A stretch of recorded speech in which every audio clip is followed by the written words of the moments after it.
We have a journal question here from 6.5. 6.5 was where we proved triangles similar by either side, angle, side, or side, side, side. In these two triangles, we notice already that we have our set of angles congruent, but only one set, so we can't go back to angle, angle. So it looks like it'd be really nice to do side, angle, side on this one, or even side, side, side, because all three sets of sides have some values. But they're asking us to find the value of x that would make the two triangles similar. So that means we're trying to find that missing one for this. Okay. So one thing we do here is we need to make sure we know which sides correspond to each other. Well, when I see these congruent angles, I see that there's a small side here and there's a longer side here on either side of that angle. So on this triangle on the right, it looks like my small side is down on the bottom and my longer side is here. Okay. And then it's kind of nice to know that across from that angle, the 34 and the 51 would have to go together. All right, we need to set up a proportion to figure out what x needs to be. I like my left and right, kind of keeps me organized again from left to right.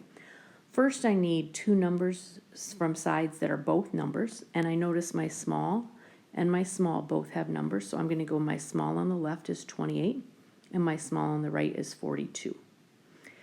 Now, my x is the long on my right, so I want to keep that on the right, and it goes with my long, which is 40, on the left. So that keeps me organized by using a few little words like small and long, left and right, so I can keep them in the right spot. My proportion set up, I'm ready to solve my proportion. Multiply those extremes, 28 times x is 28x.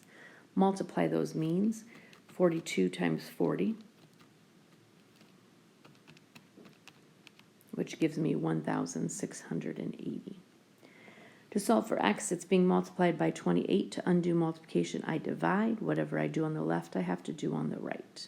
So I divide by 28, and 1680 divided by 28 gives me a value of 60. So it looks like my long side there, x, is going to equal 60 to keep all of that in proportion. Now, just a quick note, I used 28 and 42. We could have used 34 and 51. I just kind of want to show you the math on that one from left to right. And again, my x would be here and my 40 would be here.